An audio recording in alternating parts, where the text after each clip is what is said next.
पहले तो thank you आपको और आपके साथ-साथ डेली बैट्स को भी थैंक है। एक ट्रस्ट क्या होना चाहिए, ये सारे फैक्टर जब आए, तो वहाँ से मेरी जर्नी शुरू हुई डेली बैट्स के साथ।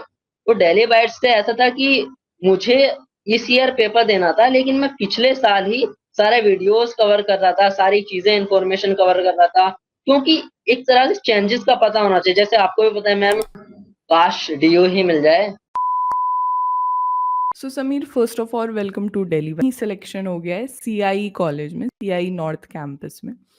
तो यूजुअली स्टूडेंट्स का ड्यू के साथ ना ये एक, मैं क्या बोलूँ, ये एक इच्छा होती है, ये एक मर्जी होती है स्टूडेंट्स की, अगर वो बीएड परस्यू करते हैं तो, कि ड्यू के ना बस किसी कट ऑफ में, अगर हम सीयूईटी के पेपर में अपियर हुए हैं तो ड्यू के किसी कट ऑफ में बस हम लटक जाए, हमें ड्यू के ना किसी 4 कॉलेज में से कोई एक कॉलेज बस मिल जाए।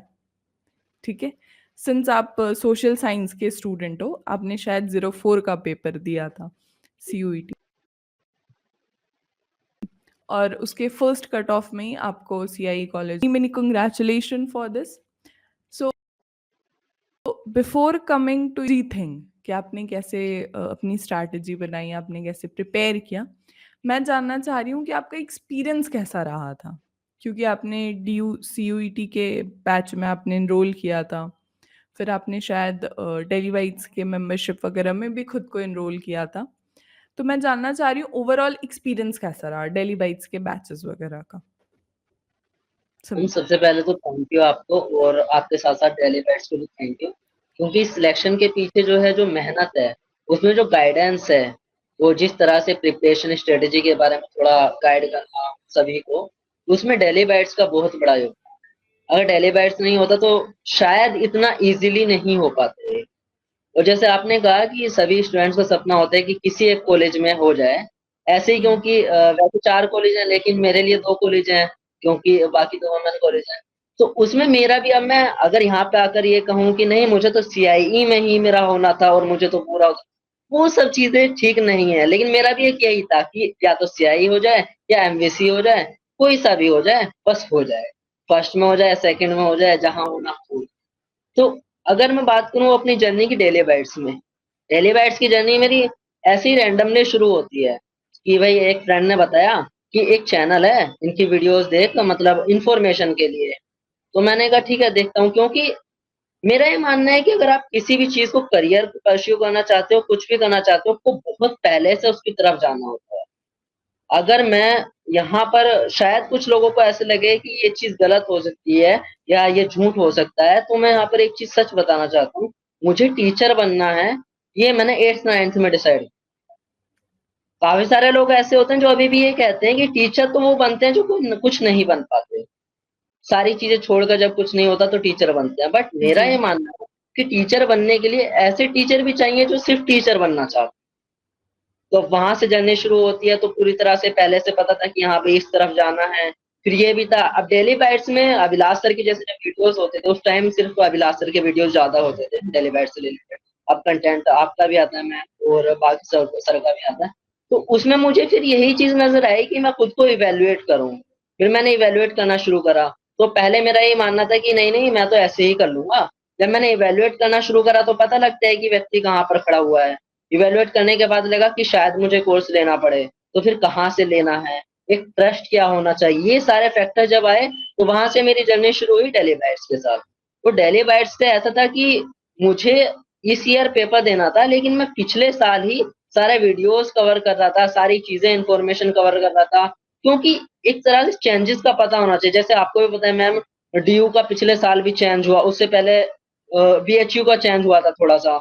2022 में उन्होंने हम्म। पीजीक्यूपीजी रोका था, इस तरह। तो ये सारी चीज़ें जो होती है ना, ये भी एक तरह से स्ट्रैटेजी का हिस्सा आ जाती है कि भई पहले से आप प्रिपेयर रहो कि क्या हो रहा है, क्या होने वाला है, 1 साल पहले से। हो सकता है इस बार कुछ और भी चेंज हो जाता, लेकिन एक तरह से ये था कि भई जो चेंज पहले हो चुका उस चीज़ को ध्यान में रखो, और इसमें डेली बैच जो है, वो अपना पूरा का पूरा योगदान देता है। वो ऐसा नहीं है कि सिर्फ़ अपने स्टूडेंट्स के लिए या जिन्होंने मेंबरशिप किया उनके लिए, वो सभी के लिए इसमें पूरा योगदान देता है। तो वहाँ से मुझे चीज़ें पता लगती गईं, और उससे जो होता है एक कंटेंट वगैरह, एक स्टडी मटेरियल क्या होना चाहिए, वो सारी चीज़ों ने काफ़ी हेल्प की।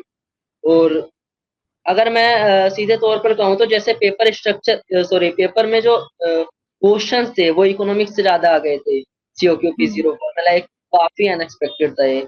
लेकिन हुँ, उसमें भी जिस तरह से हमारी मेंटली हमें किस तरह से प्रिपेयर होना है ऐसा कुछ हो जाए तो, वो सारी चीज़ें बहुत ज़्यादा मैटर करती हैं और इसीलिए मैंने बार-बार डेली बाइट्स का नाम लिया कि क्योंकि उसमें हमारे फैकल्टीज़ जो उन्होंने हमें बताया कि अगर आपके साथ ऐसा कुछ हो जाए तो आपको जाके एकदम होपलेस नहीं हो जाना है। क्योंकि वहाँ पे आपके पास लिमिटेड टाइम होता है, अगर वहाँ पे आपने इस चीज़ में टाइम वेस्ट कर दिया, नर्वस हो गए, तो सब खराब हो जाएगा और शायद मैंने वही चीज़ मेंटेन की जिसका नतीजा आज ओके। तो ये तो रही आपकी डेली वाइब्स पे एक्सपीरियंस की बात। मैं अब जानना चाह रही हूँ ना कि आपने ऐसी क्या एक्स्ट्रा स्ट्रैटेजी आपने बिल्डअप करी थी अपने डेली वाइब्स के बैचेज़ के साथ, जो आपको मतलब इतनी ज़्यादा हेल्पफुल साबित हुई? क्योंकि देखो ये तो ख़ैर बात है कि ड्यू में कॉलेजेस मिलना is completely up to the DU के एडमिनिस्ट्रेशन के बात ऊपर आती है कि किस हिसाब से वो कट ऑफ सिलेक्ट करते हैं एंड ऑल, और ड्यू के कॉलेजेस को वो किस हिसाब से डिस्ट्रीब्यूट करते हैं। But still I wanna know and our upcoming aspirants also wanna know कि भई आपने किस हिसाब से स्ट्रैटेजीज़ बनाई और क्या कोई आपने कुछ ऐसा एक्स्ट्रा अपने दिमाग में रखा था कि हाँ, डेली वाइट्स के बैचेज़ के साथ मुझे ये काम रेगुलरली करना ही करना है? तो उस स्ट्रैटेजी के बारे में डिस्कस कीजिए समीर। यस मैम, ये मैंने किया था और मुझे लगता है कि उसका मुझे बहुत ज़्यादा फ़ायदा हुआ। इसको मैं थोड़ा-सा समय लेकर मैं एक्सप्लेन करूँगा और मैं ये चाहूँगा कि जितने भी एस्पिरेंट आगे आएँ, वो इस चीज़ को ज़रूर फ़ोकस करें। ये नहीं कि जो मैं बताने जा रहा हूँ, बल्कि खुद अपना एक उन्हें निकालना पड़ेगा कि उनके लिए क्या ऐसा कुछ यूनिक हो सकता है। अगर मैं अपनी बात करूँ, तो जैसे मैंने कहा कि मेरा एक तो काफ़ी पहले से प्लानिंग होनी चाहिए, इस तरह की सोच। उसके अलावा क्या सबसे मेन रहा, सबसे मेन ये रहा, मैंने एक एक्सेल शीट बनाई। अब भई एक्सेल शीट कहाँ से आई? एक्सेल शीट बनाई क्योंकि ऐसा तो है नहीं कि भई सिर्फ़ ड्यू का एग्ज़ाम देना है। हुँ, अब वहाँ हुँ। पे मैंने क्या-क्या शुरू करा और आज मैं उस एक्सेल शीट को देखता हूँ तो मुझे नहीं उम्मीद थी कि वो आज ऐसी दिखेगी। ओके। एक्सेल शीट बनाई, सभी सिलेबस का जो है शॉर्ट में लिखा जैसे टीचिंग एप्टीट्यूड है, मैंने बताया आपको कि शायद नहीं बताया, मुझे 4 टारगेट पर थे, 4 एंट्रेंसेस, चारों के अलग-अलग एंट्रेंसेस हैं, तो ठीक है उनका सिलेबस लिखा, उसमें क्या-क्या कॉमन है ये सारी चीज़ें लिखी। उसके बाद आता है कि आप पीवाईक्यू सॉल्व करना शुरू करो। अब हुँ। उस सोल्व करने में और उसे बस सोल्व करके साइड रख देने में मेरा इतना आ गया, दोनों में बहुत फ़र्क है। मैंने इस तरह से उसमें स्ट्रैटेजी बनाई कि मैं किसी पेपर में कितने क्वेश्चन अटेम्प्ट कर पा रहा हूँ, कितने में से कितने सही कर पा रहा हूँ, उसमें किस सेक्शन से मैं नहीं सही कर पा रहा हूँ, कौन-सा सेक्शन ऐसा है जिससे मैं आगे इम्प्रूव कर ही नहीं सकता, कौन-सा ऐसा है जिससे मैं इम्प्रूव कर सकता हूँ। फॉर एग्ज़ाम्पल अ, अगर मान लीजिए जैसे यहाँ पर हालाँकि अभी ड्यू की बात है लेकिन जस्ट एग्ज़ाम्पल के लिए आ रहा था मेरे मन में जैसे जेएमआई का है।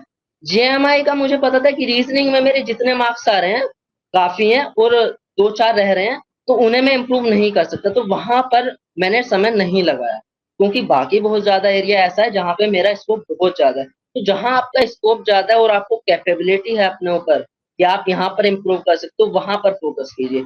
इसके लिए सबसे मेन यही है कि आप हर एक जो भी उसका हिस्सा है, उसमें से एक्सपेक्टेडली कितने क्वेश्चन्स आते हैं। हालाँकि ड्यू का जो पेपर होता है इसे तो गेस कर पाना नामुमकिन है। तो लेकिन फिर भी आपको एक तरह से देखना होगा कि आपका किस एरिया में लैग कर रहे हो। उस चीज़ को अगर आप ध्यान दोगे और उसके ऊपर वर्क करोगे, इसके साथ एक और चीज़ मैम बहुत इम्पोर्टेंट है, हमेशा ये ध्यान रखना कि कट ऑफ एक सेफ स्कोर किस लेवल तक है। अब मैंने जैसे बताया आपको कि मैंने ये सारी चीज़ें लिखी, साथ में ये भी लिखा कि इस वाले पर्टिकुलर पीवाईक्यू में कट ऑफ क्या गई थी और मैं कितने से लैग कर मेरे क्वेश्चन एवरेज कितने गलत जाते हैं। एवरेज गलत जाने का मेरा सीओक्यू की 04 में ही एक इंसिडेंट हुआ था, ठीक है? उससे पहले हमने 3 साल का पेपर दिया और वहाँ पर एग्ज़ाम सेंटर पहुँचे। एग्ज़ाम सेंटर पहुँचने के बाद 50 क्वेश्चन्स आराम से अटेम्प्ट कर लिए। अब वहाँ 50 क्वेश्चन्स अटेम्प्ट करने के बाद सोच में पड़ गए कि अब रिस्क लें ना लें? लेना तो था, लेकिन कितना लें, कैसे लें? अब 50 क्वेश्चन के फिर मैंने ध्यान करा कि मैंने जितने भी पीवाई के दिए हैं, मेरा जो एवरेज रहा है, 50 में से मेरे इतने क्वेश्चन गलत होने ही होने हैं। अब अगर मैं मान लूँ कि 50 में से इतने क्वेश्चन गलत हो रहे हैं, तो मैं रेस से बाहर हूँ। अगर मैं यहीं पर रेस से बाहर हो जाता हूँ, तो क्या फ़ायदा फिर आने जाने का? अगर मैं रिस्क ये सोच कर ना लूँ कि गलत हो जाएँगे, तो मैं रेस से ऐसे ही बाहर हो गया। तो ये सारी चीज़ें जो होती है ना, ये उस टाइम डिसाइड करना होता है, जिस टाइम टाइमर उल्टा चल रहा हो। तो उसकी प्रैक्टिस बहुत पहले से होना चाहिए, बहुत पहले से। लाइक अगर मैं अपनी बात करूँ, काफ़ी टाइम ऐसा होता है और बहुत सारे बच्चों के साथ होता है, पढ़ने का मन नहीं कर रहा है। तो आप कुछ ऐसा करो जो पढ़ने से ही रिलेटेड है। मैं क्या करता था, वही लेके बैठ गया कि भाई कितने क्वेश्चन सही आ रहे हैं, कितने नहीं आ रहे हैं, क्या कट ऑफ आ रही है, शीट खोल ली, तो थोड़ा-सा कलरफुल कर लिया अलग-अलग एंट्रेंसेस को। थोड़ा-सा उससे होता है कि हाँ, चलो अब थोड़ा कभी मोटिवेशन आता है, कभी थोड़ा लगता है कि हाँ, स्कोप है। ये सारी चीज़ें ही ना यही उतार-चढ़ाव उस प्रिपरेशन स्ट्रैटेजी को पूरी तरह से आगे बढ़ाता ओके। और हुँ, हुँ। यस मैम और लास्ट में बस एक बहुत इम्पोर्टेंट चीज़ जो मुझे लगता है शायद मैं गलत हो सकता हूँ, स्ट्रैटेजी जो होती है, वो पढ़ाई से ज़्यादा ज़रूरी हो जाती है। पढ़ लेते हैं, पूरा पढ़ लेते हैं, लेकिन अगर स्ट्रैटेजी वहाँ करना कैसे है, उसको नहीं बनाएँगे तो बहुत मुश्किल है। और मुझे ये लगता है कि मैंने जितना पढ़ा उससे ज़्यादा स्ट्रैटेजी पर फोकस किया। ओके। अभी ना आपने यहाँ पे पीवाईक्यू का नाम लिया कि आपने पीवाईक्यू वगैरह सॉल्व करे थे, मॉक वगैरह आपने सॉल्व करे थे। तो कई बारी क्या होता है ना कि जब हम मॉक सॉल्व करते हैं, जब हम पीवाईक्यूज़ देते हैं, तो कुछ ना अनकही चैलेंजेस भी आ जाते हैं। कई बारी इनकंसिस्टेंट मार्क्स आती है, क्योंकि इस बारी हमें पता चला था कि सीयूईटी जो है वो 300 का होगा, 400 मार्क्स का नहीं होगा। फर्स्ट 25 क्वेश्चंस उन्होंने रिमूव कर दिए हैं। तो इन सारे चैलेंजेस को ना कई बारी हम मेंटली सेटल भी नहीं कर पाते हैं। मतलब अगर मैं कहूँ लेम लैंग्वेज में तो हम डाइजेस्ट नहीं कर पाते हैं। तो इन सारे सेटलमेंट से, इन सारे सेटबैक से आपने खुद को बचा के कैसे रखा? समीर? यस मैम, जैसे आपने बताया कि 300 मार्क्स का हो गया था और मेरे लिए एक मतलब बहुत बड़ा कह सकते हैं सेटबैक था। वो इसलिए था क्योंकि जो वो 25 मार्क्स हटाए थे, हुँ, हुँ। उसमें जो पैसेज थे, वो मेरे लिए बहुत ईज़ी पड़ते थे हुँ, और पैसेज ईज़ी पढ़ने के बाद हालाँकि हो सकता है सभी के लिए ईज़ी पढ़ते हों, कट ऑफ हाई जाती है, वो होता तो लेकिन एक तरह से होता है कि जो मेरा मेन एरिया था, वो हट गया। लेकिन उसमें फिर हुँ, ना ये चीज़ देखनी पड़ती है, ठीक है, हट गया है। एनटीए ने ये बहुत बड़ी गड़बड़ करी है कि पहले नहीं बताया और 1-2 महीने में एग्ज़ाम है, अब बता रहे हैं, जब वो बाकी हुँ, सारी चीज़ें रिलीज़ कर रहे होते हैं। लेकिन अब आता क्या, आप एक एस्पिरेंट हो, आप इस चीज़ को लेकर मन में हमेशा रहेगा, लेकिन आप इसे अगर लेकर बैठ जाएँगे ना, तो आप जो मेहनत कर सकते हो, जो बाकी हिस्से में इम्प्रूव कर सकते हो, उसे हम कहीं न कहीं उसमें लैग कर जाएँगे। इसलिए बेहतर यही होता है कि जो चीज़ हो गई है ना, ऐसा नहीं है कि भई 2 मिनट में एकदम से हाँ भाई ठीक है हो गया, मैंने भी हुँ, मान लिया होगा। थोड़ा समय लगेगा, लेकिन हम एस्पिरेंट्स को कोशिश करनी चाहिए अगर ऐसा कुछ बदलाव होता है, जल्दी से जल्दी उस चीज़ को कि भई ठीक है ऐसा हो गया है, अब बाकी पर फ़ोकस करते हैं।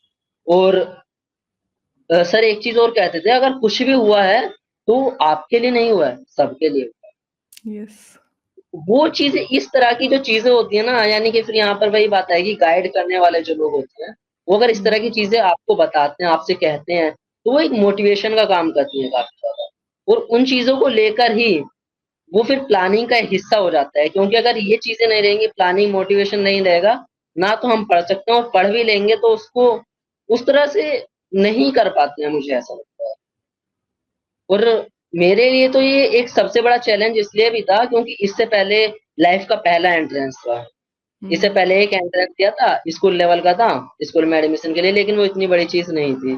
लेकिन हुँ, यहाँ पर पहला एंट्रेंस था और उसमें ये कि भई काश डीओ ही मिल जाए, क्योंकि बाकी सब बहुत ज़्यादा दूर पड़ेंगे। हाँ, हालाँकि लेना पड़ा तो ले लेंगे, होगा नहीं होगा, हुँ, लेकिन डीयू सबसे सही पड़ता है, सबसे किफ़ायती पड़ रहा है। हुँ, और हुँ, इसीलिए मैंने ड्यू को सबसे ज़्यादा फ़ोकस पे भी रखा है। ड्यू के लिए कि जैसे मैंने आपको बताया कि जेएमआई की मेंबरशिप ली थी, उसका मैंने हुँ, बैच नहीं लिया, लेकिन ड्यू का मैंने बैच भी लिया। हुँ, क्योंकि ड्यू का ऐसा था कि भई इसके लिए एक तरह से अभी लगा देते हैं, जितना इन्वेस्ट हो पाए अपने से, वो कर देते हैं। ऐसा ना हो कि 2-4 नंबर ऐसे रह जाएँ, जो फिर जीवन भर उसको रहे कि यार ये वो चीज़ रह मला जाए। हुँ, हुँ, हुँ, वही रहे। तो मतलब हुँ, इस चीज़ को लेकर मैं ये कहूँगा कि जो भी बदलाव होते हैं वो तो एनटीए हो या कोई और गवर्निंग बॉडी हो, इन लोगों का काम है कि उन चीज़ों को करते रहेंगे। हमें एज़ ए स्टूडेंट्स एक चीज़ और मैं ये कहना चाहूँगा आगे के लिए, स्टूडेंट्स को ना ये चीज़ भी माननी पड़ेगी, आप प्रीवियस सारी चीज़ें देखते रहो, लेकिन ये पहले से मन में बैठा कर रखा, और जैसे 24 चल रहा है, अगर किसी को 25 में एडमिशन लेना है, तो वो मन में ये चीज़ बैठा कर रखे हर एंट्रेंस के लिए, हो सकता है सब चीज़ें पूरी तरह अलग हो। अगर अभी से उसे मन में ये रखेंगे ना, कि हो सकता है पूरी तरह अलग हो जाए, तो एक मेंटली जो अचानक से प्रेशर आता है ना, वो काफ़ी हद तक कम हो सकता है, मुझे ये लगता ओके, बहुत बढ़िया आपकी आपसे बातचीत रही Sameer, and I really believe कि ये बात आने वाले समय के सारे स्टूडेंट्स के लिए बहुत ही ज़्यादा मददगार साबित रहने वाली है। I am not talking about only DU, लेकिन और भी जो स्टूडेंट्स और भी बाकी सारे बीएड के एंट्रेंस एग्जामिनेशन में अपीयर हो रहे या किसी और एंट्रेंस एग्जामिनेशन में अपीयर हो रहे, तो वो कुछ ना कुछ बातों को रिलेट करके वो चीज़ों को सेटल ज़रूर कर रहे होंगे। Thank you so much, Sameer, for your time and for your precious words. Thank you. है। Thank you so much ma'am, and thank you ये प्लेटफ़ॉर्म देने के लिए, ताकि काफ़ी स्टूडेंट्स को शायद इससे गाइड हो पाए, और शायद मेरे बिल्कुल। 1-2 इनपुट किसी को अच्छे हो।